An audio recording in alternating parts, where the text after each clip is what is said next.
मिलेगा कि अज़मा ये लगा कि नए वज़ीर आला आए हैं केपीके के अंदर, उन्होंने हलफ लिया है, गंडापुर चले गए हैं और बड़े-बड़े दावे किए हैं उन्होंने आज के अब नए बाब का आगाज़ हो रहा है केपी के अंदर और मैं मेरिट के ऊपर आया हूँ और मेरिट के ऊपर फैसले करूँगा। अच्छा, बहुत शुक्रिया। ये मतलब ना चाहते हुए भी ये बात जो है वो करनी पड़ेगी कि मौसूफ जो हैं उन्होंने बहुत आज जो है ना वो बढ़कें लगाई हैं असम्बली के अंदर खड़े होके। और सबसे ज़्यादा मज़ाक़ा खेज़ बात यह है कि वो कह रहे हैं मैं किसी पर्ची के थ्रू नहीं आया। ये भाईजान आप फ़र्शी वज़ीर आला हैं, आप फ़र्शी सलाम कर कर के आए हैं अलीमा बाजी को, और ये पाकिस्तान की शायद दुनिया की तारीख़ का वाहिद एक पॉलिटिकल प्रोसेस है। और एक वज़ीर आला जो है वो किसी अदम एतमाद से, किसी साजिश, किसी जो है वजह से वो अपनी सीट से नहीं उतरा। वो सिर्फ दो घरेलू ख़वातीन की लड़ाइयों के उसमें जो है वो ज़िबा हुआ है।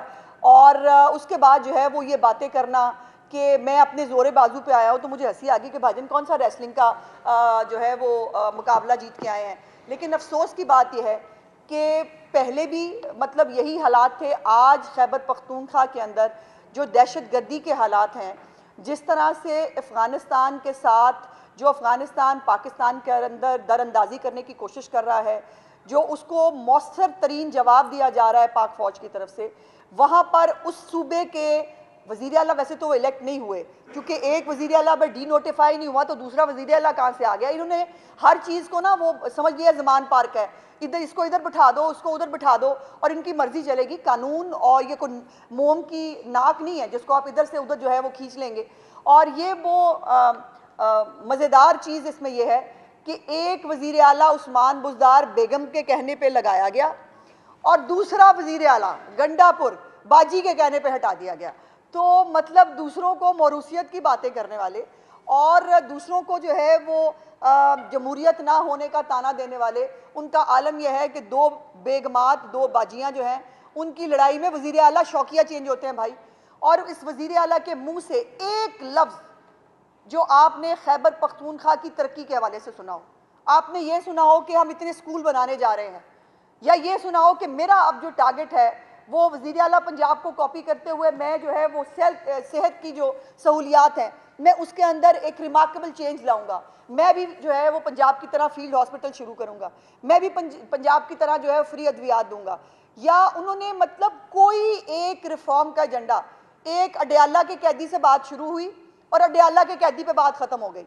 इससे ज़्यादा ना इनकी सोच है, ना इनके पास कोई नज़रिया है। और खैबर पख्तूनख्वा के लोग, मुझे उनसे दिली हमदर्दी है कि वो जब वहाँ के बच्चे चीफ मिनिस्टर पंजाब से कहते हैं ना कि जी हमें भी लैपटॉप दें, हमें भी वज़ाइफ दें, और वो दे रही हैं, मुझे अफसोस होता है कि इन बच्चों को इनकी अपनी हुकूमत, इनका अपना सूबे के लोग ओन क्यों नहीं करते। क्या ये बच्चे जो है ये सिर्फ जिंदाबाद मुर्दाबाद के नारे लगाने के लिए और वफाक पे या किसी सूबे पे चढ़ाई करने के लिए हैं?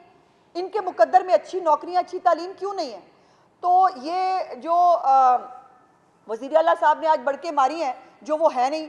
बाय द वे एक जाली जो है इलेक्शन हुआ है, चूँकि चीफ मिनिस्टर के होते हुए उसको डी नोटिफाई किए बगैर इलेक्शन किसी तौर पर कानूनी नहीं है। सो लेट्स सी इसके ऊपर अब अदालतें क्या फैसला करती हैं।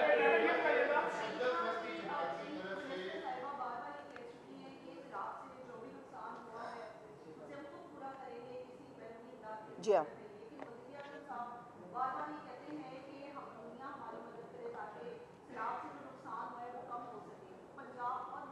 नहीं ऐसा नहीं है, ऐसा नहीं है। देखिए क्लाइमेट चेंज के हवाले से मिलकर काम करने के बारे में प्राइम मिनिस्टर साहब ने कहा है, और वो ज़ाहिर मिलकर काम ही हो सकता है क्लाइमेट चेंज के ऊपर, बिकॉज क्लाइमेट चेंज में पाकिस्तान जहाँ मुतासर है वहाँ पे और बहुत सारे ममालिक भी मुतासर हैं। सो ये उनका कहना ज़रूर है, लेकिन कोई भी मदद की अपील किसी भी तरह से ना वफाक की तरफ से की गई है ना पंजाब की तरफ से की गई है। और इंशाअल्लाह ताला पंजाब के अंदर तमाम सैलाब मुतासरीन को जो बसाने का चीफ मिनिस्टर साहिबा का एक अज़म है वो उसको वो खुद पूरा करेंगे।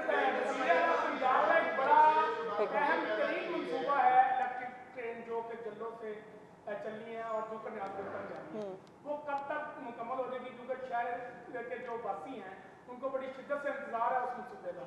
बहुत सारे मंसूबे हैं जी जिसका लोगों को शिद्दत से इंतज़ार है। ये पिंडी वाले मेरे साथ खड़े हैं, इनको लाहौर पिंडी जो ट्रेन है, तेज़ रफ्तार ट्रेन, बुलेट ट्रेन, इनको उसका भी इंतज़ार है। जो मरी वाले हैं उनको जो है वो ग्लास ट्रेन का भी इंतज़ार है। और ये भी एक खुशी की खबर है कि जो सऊदी डेलीगेशन आया था उसने इन जो हमारी ट्रेन्स के मंसूबे हैं इनके अंदर भी उन्होंने दिलचस्पी का इजहार किया है और इंशाअल्लाह ताला कुछ दिनों में इस हवाले से बड़ी खुशखबरियाँ जो है वो आने वाली है।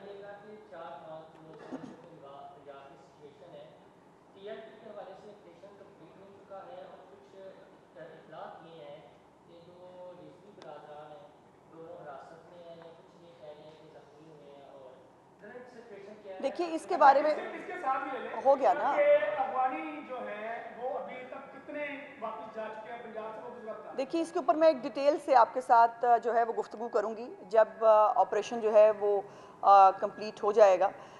सिर्फ इस पे इतना कहना है कि इन लोगों की जानो माल का तहफ़्फ़ुज़ करना हुकूमत की ज़िम्मेदारी है और हुकूमत अपनी इस ज़िम्मेदारी से जो है वो पहलू तही नहीं कर सकती। इसलिए किसी भी नाम के ऊपर सड़कें बंद करना और लोगों को तकलीफ़ पहुंचाना ये नाकाबिल कबूल है। और ख़ास तौर पर जब गज़ा के अंदर अल्हम्दुलिल्लाह अमन कायम हुआ है, वहाँ के लोग सेलिब्रेट कर रहे हैं, वो खुश हैं, लोग अपने घरों को वापस जा रहे हैं, वहाँ पर अपनी ज़िंदगी दोबारा से शुरू करना चाहते हैं, वहाँ पर जो है वो किसी भी जो है वो उसके ऊपर मुल्क को जैम करने की कोशिश करना या कानून को हाथ में लेना ये किसी भी तौर पर नाकाबिल कबूल है। और इसके ऊपर डिटेल से इंशाअल्लाह ताला मैं आपसे एक आधे दिन में बात करूँगी। वो है नहीं वज़ीर आला भी। हाँ हाँ और आपने भी जिक्र किया कि उनका जो महवर गुफ्तगू था वो डयाला था। अब वो जैसे भी वज़ीर आला बने हैं लेकिन वो अपने आप को साबित करने के लिए आने वाले दिनों में कोई एडवेंचर कर सकते हैं कि आप पंजाब हुकूमत इस हवाले से अवेयर है और अगर इस तरह का कोई एडवेंचर करते हैं डयाला की तरफ तो क्या तैयारियाँ होंगी? पंजाब हुकूमत अल्हम्दुलिल्लाह हर वक्त अवेयर होती है और इस तरह के दहशतगर्द जो है ना उनके साथ निपटने का हमारा पुराना जो है अब तजर्बा हो गया हमें। ये किसी भी तरह किसी सूबे के ऊपर चढ़ाई करना और किसी एक सूबाई हुकूमत के वसाइल को इस्तेमाल करके लॉ एंड ऑर्डर की सिचुएशन क्रिएट करना, और वो तब जब बॉर्डर के ऊपर पहले ही हालात नाजुक हैं, पहले ही आप बॉर्डर के ऊपर एक ऐसी मतलब जो दूसरे मुल्क की तरफ से जो एक दरअंदाजी की कोशिश हो रही है उसको जब आपको मुत्तहिद होकर उसके ऊपर इकट्ठे होकर काम करने की ज़रूरत है। वहाँ पर ऐसा कोई एडवेंचर करने की जो है वो कोई कोशिश करेगा तो हम पहले भी तैयार थे, हम अब भी तैयार हैं।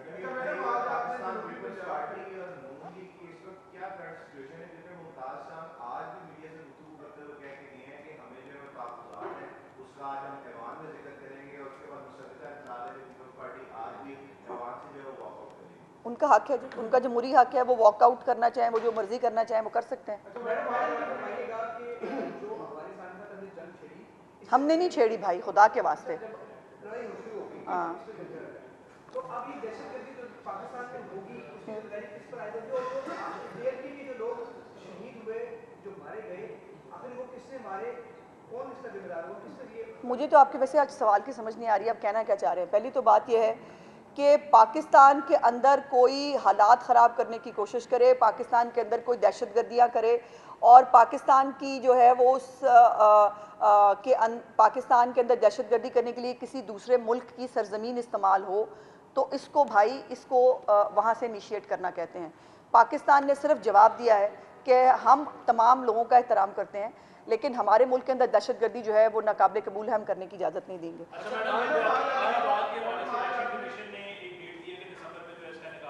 जी हाँ, बिल्कुल तैयार है जी, हम पहले भी तैयार थे और हमने कहा था कि जो मर्ज़ी आप डेट दे दें हम उसके ऊपर जो है वो मुकम्मल तौर पर तैयार हैं और आज इंशाअल्लाह ताला लोकल बॉडीज़ बिल जो है वो पंजाब असम्बली से पास भी हो जाएगा। एक मिनट, आखिर क्या वजह हुई कि TLP के साथ बातचीत में कोई कमजोरी दिखाई गई या बातचीत की नहीं गई, और अगर की गई है मैंने आपसे गुजारिश की उसमें कौन मैंने आपसे गुजारिश की कि मैं इस वक्त आधी अधूरी बात जो है वो इस स्टेज पे नहीं करना चाहती। पूरी तरह जब मामलात जो है वो कंट्रोल में होंगे उस वक्त इंशाल्लाह ताला पूरे फैक्ट्स एंड फिगर्स के साथ हर चीज़ मैं आपके सामने रखूँगी, लेकिन उसके लिए आपको जो है वो एक आधे दिन का इंतज़ार करना पड़ेगा। क्या हो गया भाई? हाँ